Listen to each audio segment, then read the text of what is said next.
Hey, joining us now, as promised, we've got Senator Bryan King. He is a state senator from District 5. Bryan, welcome back, sir. We appreciate it. Hey, good to be on, Paul. First of all, Bryan, I just want to say congratulations to you because this bill passed out of the Senate. I didn't expect it to. SB 175 to require Medicaid providers and government officials to disclose conflicts of interest. Were you surprised this passed the full Senate today? Well, this bill passed the Senate 2 years ago, and now it goes over to the House. And 2 years ago, they sent it to House Rules Committee, Speaker-appointed committee, and where usually like a lot of stuff goes that they don't want to get out. It didn't go to House State Agency, so hopefully this time they're going to do the right thing and send it to House State Agency. But, you know, it's like no matter what the headlines are, you still get questions and static about the reporting that we give out. We have an $8 billion DHS appropriation bill. Some of these Medicaid entities get hundreds of millions of dollars every year. And all of a sudden, some of these people, like Jeremy Hutchison, comes up and says, well, I'm a lawyer. I do business with these people. He has no problem. He says, well, I recuse myself. So he doesn't have any extra influence up here, and why don't he remove the impropriety of anything possible and just say, you guys need to hire a different lawyer? Yeah. So it makes me wonder, like Jeremy Hutchison, how much are you getting paid? Who's paying you? I mean, so, and as we've seen, unfortunately, headline after headline comes up. So we'll see what happens now if this bill goes to the House.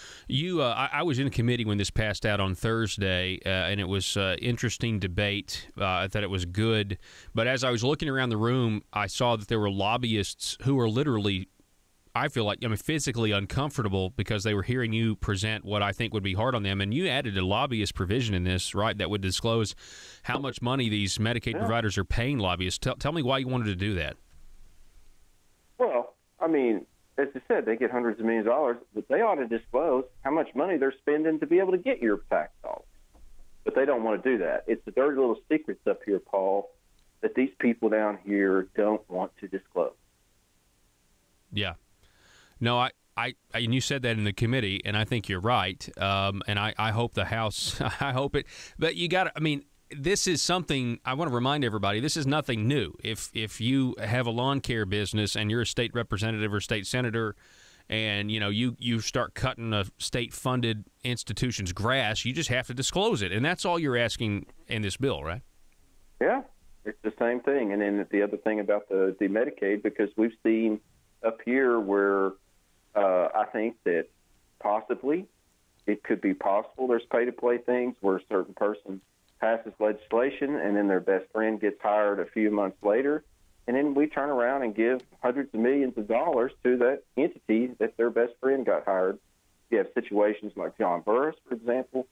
From what I could tell, and I need to know more about it, but it looks like he wrote legislation while he was in the legislature in 2013 that now somehow exempts the company he now lobbies for from extra scrutiny when it comes to rate increases.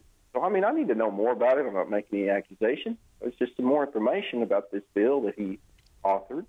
And you know what? John Burris now works for a lobbyist for a company that he passed legislation for. Former state representative John Burris. Hey, is this retroactive? I know in previous rules it was. Is this one retroactive? No, you can't make it retro. You can't make it retroactive, but let's go retroactive. And this is the fourth time, Paul.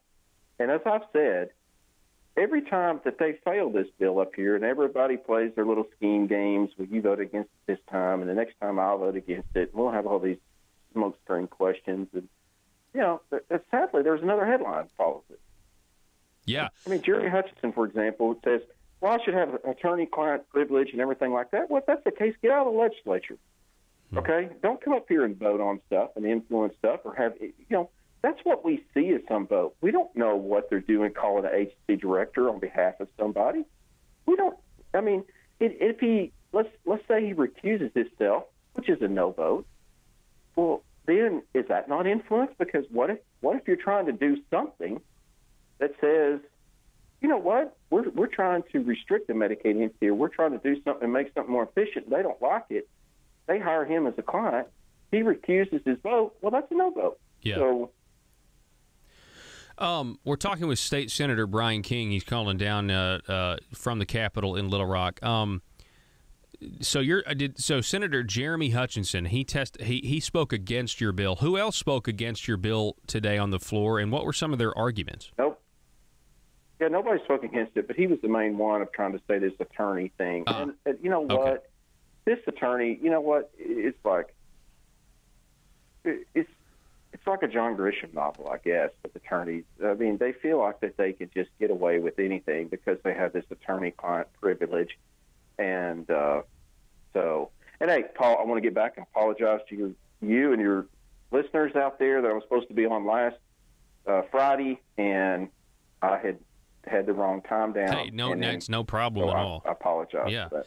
No. Hey, when you get back away from this place, I'm telling you what, you lose your mind in the way it gets back to reality. Yeah. And normal living. I mean, that's how when you're in politics down here, it seems like that, to get back to your normal mind, you have to get out of this mess. Mm-hmm.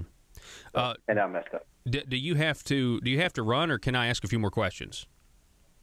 No, you can ask me more questions. Okay, I got a couple of things I actually want to run by your visitors or your listeners about some things that went on with the bill down here. Yeah, okay, yeah. So my question here is, you look at the yays on this. It got 23 yes votes. It got 6 no votes. The people that voted no: Senator Bledsoe, Senator Cooper, Senator Hendren, Senator Irvin, Senator Wallace, Senator Eddie Joe Williams. I mean, those are some nay votes. And then you had non-voting of Jonathan Dismang, Jeremy Hutchinson, Blake Johnson, Bruce Malek, Senator Teague. And I guess I look at the people who are not in favor of this, and they've got to know somebody like me is going to try make the speculation, hey, I mean, why would you not be in favor of just disclosing whether or not you're getting any money from these? There's nothing, you don't get punished for it. What are your thoughts? Yeah. Well, it's not on the legislator's burden to disclose it. It's on the Medicaid entity's burden to disclose it. Because, one thing you don't want to do, Paul, is that as a legislator, you don't want to have, especially people like that have doctors in their family or they're in the Medicaid profession of some type.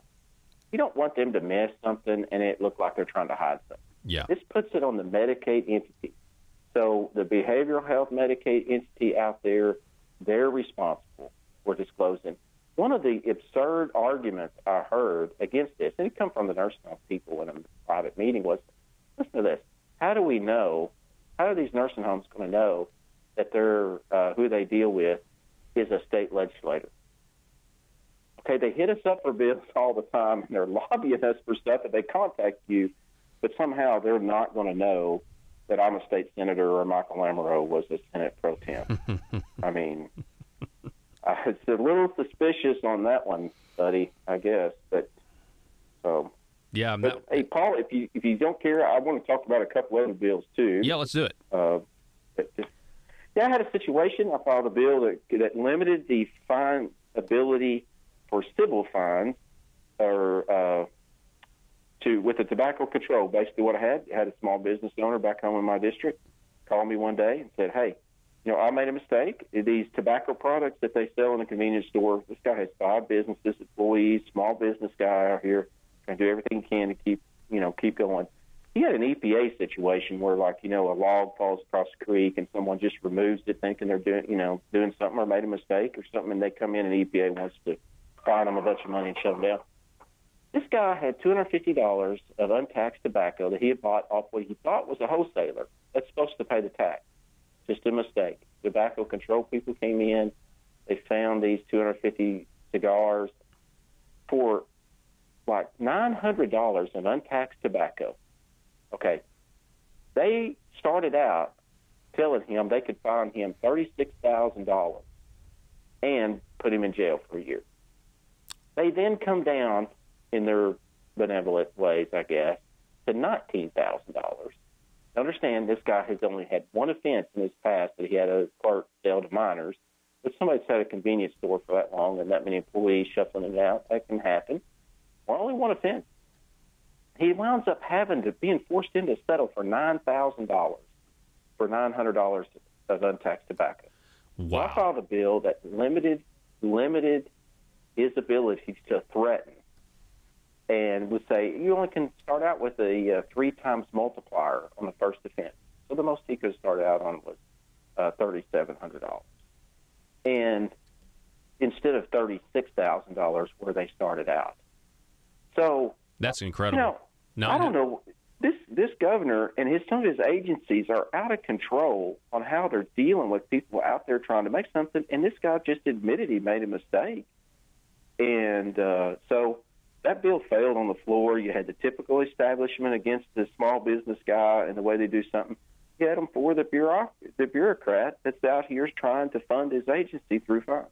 Yeah, I was in Judiciary when you passed that bill out of the Judiciary Committee, and I noticed, you had the bureaucrat, from the government there arguing with you, about how we don't need this bill. They tried to plead, oh no, we weren't going to charge him $36,000, and it's like we were only going to charge him $19,000. I think is what they said. It's like, oh, okay. Yeah. I mean, that doesn't make it any better. I mean, these people really, they forget who they're working for. That's exactly right. And he kept saying in his thing, well, I want to go after smugglers. He was treating my guy and other people now, I'm hearing other phone calls, Dr. the Gambino crime family coming out with a truckload of cigarettes in a back alley trying to sell something. And I actually helped him out with smugglers by increasing some of the criminal penalties. And so it's just getting any more with these agencies down here, Paul, in certain situations are out of control. And I worry about retribution with this guy because he had the courage to speak out. Yeah, I would too. But I'm telling you, that is out of line with what was happening with the small business guy out here. Yeah, it just goes to show you, like you said, I mean, it's one thing, throw the book at him. And it is a subjective process. Yeah, throw the book at him. If you've got a smuggler, I mean, you've got a guy who's doing this and gaming the system for a living, but you got a guy who's a job creator, and he makes one mistake. He thinks he's buying from a wholesaler, and he owes you $900 that he didn't pay. It's like, come on, $36,000, $19,000. That can ruin somebody's entire year. I mean, that's a new job right there. That you could pay somebody $36,000 a year. Right. Yeah. Yeah, that's great. Hey, can I ask you a question about, feel free to talk about any other bill you want, but I noticed you had one in the state agencies that you pulled down last week about gerrymandering, and that was interesting to me. And I just want to say, Senator King, you just keep trying to push this transparency envelope, and when you do, I feel like the people that give you a hard time about it, they expose themselves as being for less transparency. Yeah, it's like, what are you trying to hide? I mean, seriously. And basically the bill I had was when we have redistricting, Arkansas is the only state out of the 50 that's this bad, where the governor, the Secretary of State, and Attorney General draw the legislative boundary. So what happens is, like we had redistricting, it is a very powerful tool when you have a sitting member to go in there and say, you know what, if you don't, the governor or whoever, you don't vote the way I want to, I'll just district you out of it.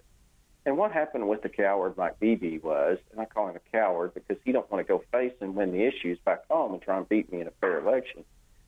The coward would sit there and go down here and try and district me out, just like if you look at Carroll County on my map. Green Forest is in with Russellville. I mean, You look at Gary Stubblefield. They drew the Senate line 1 mile past his house. I mean, Linda Collins Smith, for example, they drew her out of her district in with somebody else. I mean, if you want to beat Bryan King, I told Mike Beebe in a meeting, and there was other people there that can back this up. I said, you know what? If you want to beat Bryan King or something like that, then go beat Bryan King. Because he screwed the people in my district and some of my area from representation for 10 years. Wow. I mean, talk about a coward. So they drew your district, District 5. They drew your district from Carroll County. So I couldn't run. Yeah, all the way down to Russellville. From the Missouri line, just a few miles south of Branson, Missouri, my line goes all the way almost to Fort Smith. They took Green Forest, my hometown, out. If you look at Carroll County, there's a big bite out of Carroll County, my hometown, where I graduated, where I get the most votes. They put that in with Russellville. So they put Green Forest, end up here in the hills, in with the River Valley. And then they take the Carroll County, Missouri line up in the hills and put it in the River Valley because I have the back. Now, I like my district and everything, But what happens, Paul, is these governors and everything, we talk about the concentrated power, and it would be wrong if Bryan King's governor and trying to do this. But I saw legislators go in on their, literally, it seems like they were going in on their hands and knees, trying to beg Governor Beebe to draw them a district and everything. And it was terrible. And I'm just trying to remove that to make, when we talk about voter manipulation and voter suppression, well, to me, that's the number one issue out there, like doing what they did. Yeah. So it's just sad. Carroll County, one town in Alpena, some of the language needs to be cleared up, and I don't know if we want to clearing it up in time, given the session running down. But, hey, I tweet out there at Mike Beebe for what he did. And so he knows it. And you know what? The mayors of Green Forest and Alpena consistently tried to call Governor Beebe and just talk to him, but never returned their phone call. Wow. Because he's too big a coward to face. Well, I mean, you are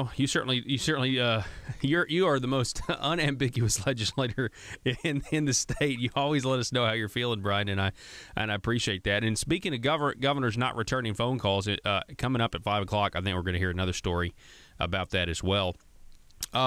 So, I mean, what are your general feelings, kind of winding down this segment, Senator Bryan King, what are your general feelings as the session winds down? I mean, my whiteboard today says run out the clock, and I'm talking mainly to conservatives because I look at the possible fee increases and tax increases in revenue that they're going to try to get through. I'm hoping conservatives run out the clock.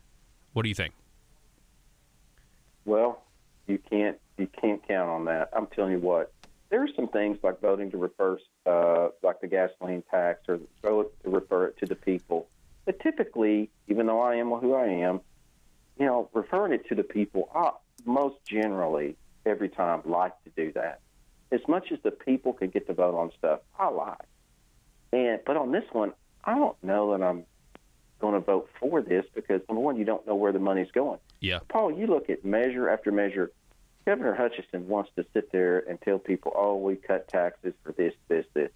They have raised so far many more taxes, whatever measure you want to call it, Amazon tax, whatever they want to do, try and do the thing. The tire tax, I mean, that was ridiculous.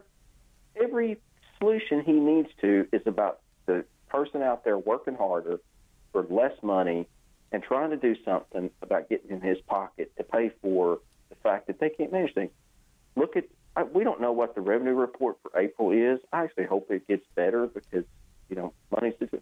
But the idea right now, Paul, that we have 3 months left to go or 4 months left to go in this fiscal year, the idea that they're not hitting projections and we don't have a $150 million surplus on a $5.4 billion machine should be absolutely terrifying right now.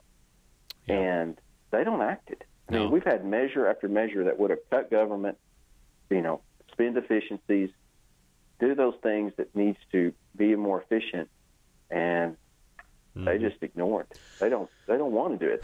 Yeah, and the gas. I totally agree. We're running out of time, Senator Bryan King. The gas tax, obviously, I think is a sign that they're really grasping at straws. And it failed in the House. I know they're trying to twist arms again, trying to get it passed. But I would just say this.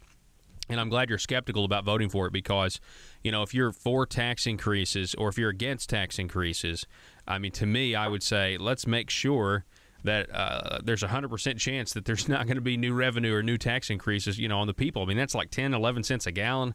And right now we've got like $33 million a year from like gas taxes and stuff that don't even go to fund roads. It goes to other things. It's just really odd to me, the lack of reform so far in all of these areas of government. And Senator King will give you the last word. Yeah, I'm telling you what, get ready, folks. They're fixing to get in your pocket and do whatever they can because they don't want to cut efficiencies and do stuff up here to actually try to reduce the size of government and put less of a burden on you. Their fallback is to reach out and get in your pocket and then try and mislead you and say we cut taxes for future years or, leap years for people making, odd number amounts, or something. It's just, folks, get ready. All right, Senator Bryan King, we appreciate it, sir. Be safe down there, and I'll see you tomorrow. Folks, we got to take a break, and we'll be